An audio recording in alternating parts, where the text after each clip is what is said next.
Magandang hapon, gabi na pala. Ito na mga kamamsis, nagluluto naman tayo. Para ugma na ni mga mamsis ba ya? Gagahan kong luto ba? Ato na naman may ubi. Initong sa ano naman nito manamay na ni hapon na. 7 o'clock na. Ay na. Para ni sa ugma ni kay sayo ni mo. Lakaw na ko ba na 5 o'clock pa. Lutuan na yan. Lutuan na ay. Para dito mag-gising-gising ng aga ba. Kaya nadugay ba ito katugang mga kampis. Mag-edit-edit pa ko ng hita. Ay naku, ganit lang ang mga vlogger ay. Bakit ni Inter ba?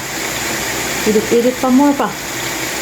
Mga kampis Pababoy-baboy na naman tayo ngayon. For tomorrow ni nga ulam mga kampis.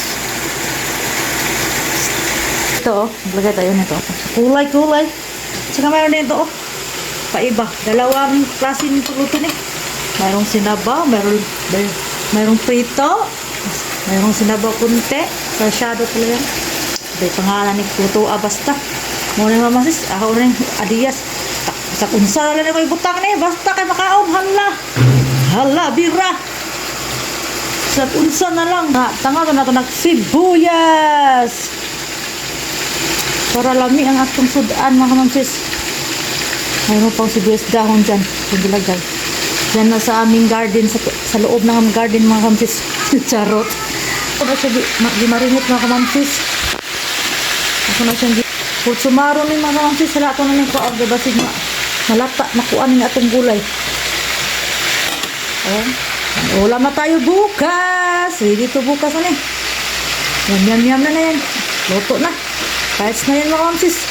Ito rin mas pabila ang ating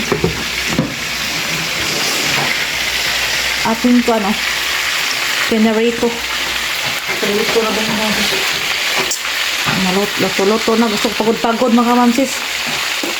Ngayon ko pagod-pagod. Ako kasi yan, di marinit mga kamsis. Kaya ganyan marinit ko kasi yan ng tuyo, suka, bawang, ano pa yan? Ginger, asin, bitsin. Walay bagit sarap.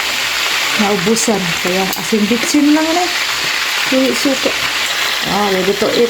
Ready para umama sis. Bye-bye. Thank you for watching everyone. God is good all the time. Shout out to sa ingat dyan. Have a nice day everyone. God bless us all. Pagajud.